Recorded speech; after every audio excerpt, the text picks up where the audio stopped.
మొత్తానికి విజయ్ దేవరకొండ గారిది, రష్మిక గారిది పెళ్ళి అయితే అయిపోవడం అయితే జరిగింది. నిన్న వాళ్ళు ఇన్స్టాగ్రామ్లో పోస్ట్ చేయడం అయితే జరిగింది కొన్ని పెళ్లి ఫొటోస్. లిటరల్లీ ముచ్చటేస్తుంది, చాలా ముచ్చటేస్తుంది. ఎప్పుడైతే గీతా గోవిందం స్టార్ట్ అయిన తర్వాత వాళ్ళ రిలేషన్లో ఉన్నారు, నడిచింది.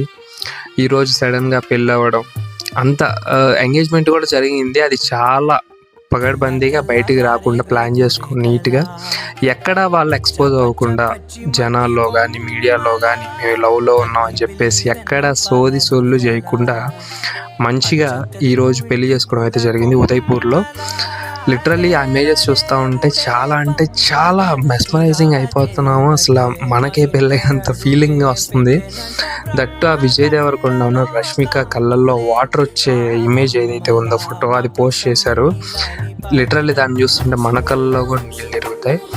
సో అదే ట్రూ లవ్ అనేది ఎప్పటికన్నా సక్సెస్ అవుతుంది. అది దానికోసం వెయిట్ చేయాలి, 100% ఎఫెక్ట్స్ పెట్టాలి, అవతల వాళ్ళకి రెస్పెక్ట్ ఇవ్వాలి, మనం వాళ్ళ దగ్గర నుంచి రెస్పెక్ట్ తీసుకోవాలి, ఎవ్రీథింగ్ షేర్ చేసుకోవాలి. ఫస్ట్ ఆఫ్ ఆల్ బయట జరిగే కాన్సిక్వెన్సెస్ కానీ, బయట వచ్చే రూమర్స్ని కానీ వాటన్నిటిని పక్కన పెట్టి నడిస్తేనే 7 అడుగుల దాకా హ్యాపీగా నడవగలం, 3 ముళ్ళు వేయగలం.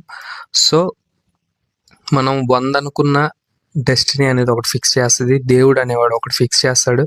ఫస్ట్ రక్షిత్ శెట్టి గారిని తో ఎంగేజ్మెంట్ అయితే అయింది రష్మికకి.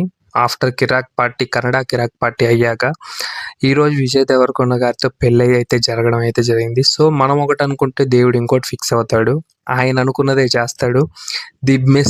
ది బెస్ట్ మ్యాచ్ మనకు ఫిక్స్ చేస్తాడు. సో మన 100% మనల్ని ప్రేమించే వాళ్ళతో జెన్యూన్గా ఉండడం అనేది మన చేతుల్లో ఉంది. Wish you a happy married life Vijay Devarakonda గారు అండ్ రష్మిక గారు.